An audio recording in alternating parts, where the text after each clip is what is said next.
गहरी थी और चांद अपनी पूरी आबोताब के साथ आसमान पर रोशन था। हंसराज महल्ले की तंग तारीख गलियों में एक पुरानी हवेली के बोसीदा दरवाजे के सामने खड़ा था। ये हवेली बरसों से वीरान पड़ी थी और इसके बारे में कई कहानियां मशहूर थीं, खास तौर पर एक बूढ़ी औरत की कहानी। लोग कहते थे कि इस हवेली में एक बूढ़ी औरत रहती थी जो कई दहाइयों पहले पुरस्कार तौर पर गायब हो गई थी। कुछ का कहना था कि वो अपने बुढ़ापे की वजह से बीमार होकर मर गई थी, लेकिन इसकी लाश कभी नहीं मिली। कुछ और कहानियां थीं जो ज्यादा खौफनाक थी।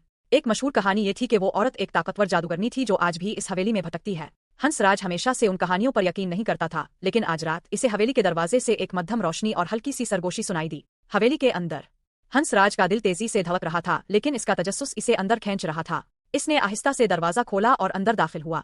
हवेली के अंदर हर तरफ गर्द और गुबार फैला हुआ था और हुआ में एक अजीब सी बोसीदगी थी। चंद कदम चलने के बाद इसे एक कमरे से रोशनी आती हुई दिखाई दी। वो आहिस्ता आहिस्ता इस कमरे की तरफ बढ़ा। कमरे के अंदर एक छोटी सी मेज पर एक पुरानी लालटेन जल रही थी। लालटेन की मध्यम रोशनी में इसने एक बूढ़ी औरत को देखा। इसके बाल सफेद थे और चेहरे पर गहरी झुर्रियों का जाल था। वो एक पुरानी किताब पढ़ रही थी और इसके होंठों पर एक पुरस्कार मुस्कुराहट थी। हंसराज को देखकर वो मुस्कुराई। इसकी मुस्कुराहट में एक ऐसी गर्मजोशी थी जिससे हंसराज का सारा खौफ दूर हो गया। बूढ़ी औरत का राज। आओ बेटे, बूढ़ी औरत ने एक नरम आवाज में कहा, मैं कब से तुम्हारा इंतजार कर रही थी।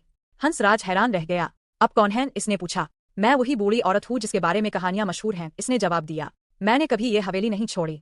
इसने बताया कि वो एक आलमा थी जो कदीम मखतूतात और जड़ी बूटियों के बारे में तहकीक करती थी। लोग इसे जादूगरनी समझते थे क्योंकि वो आम लोगों से मुख्तलिफ थी। इसने अपनी जिंदगी इस हवेली में गुजार दी थी, इल्म की तलाश में। इसने अपनी उम्र के आखिरी हिस्से में एक नायाब किताब दरियाफ्त की थी जिसमें जिंदगी और मौत के राज छुपे थे। इस किताब का मुताला करते करते वो इतनी मसरूफ हो गई कि इसे दुनिया की खबर ही नहीं रही। लोग इसे मुर्दा समझ बैठे, लेकिन वो तो बस अपने इल्म के समंदर में गौताज़न थी। बूढ़ी औरत ने हंसराज को बताया कि वो अब बहुत कमजोर हो चुकी थी और इसे किसी ऐसे शख्स की जरूरत थी जो इसके इल्म को आगे बढ़ा सके। इसने हंसराज को वो नायाब किताब दी और इसे पढ़ने का तरीका सिखाया। इसने ये भी बताया कि हर इंसान में इल्म हासिल करने की प्यास होनी चाहिए और ये प्यास ही इसे सच्चाई की तरफ ले जाती है। एक नई शुरुआत।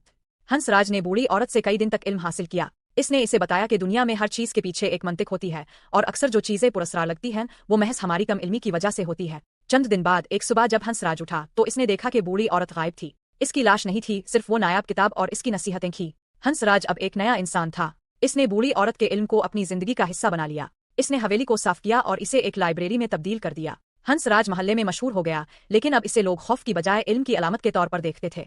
वो लोगों को बताता था कि बूढ़ी औरत कोई जादूगरनी नहीं थी, बल्कि एक अजीम आलिमा थी जिसने अपनी जिंदगी इल्म के हुसूल में गुजारी।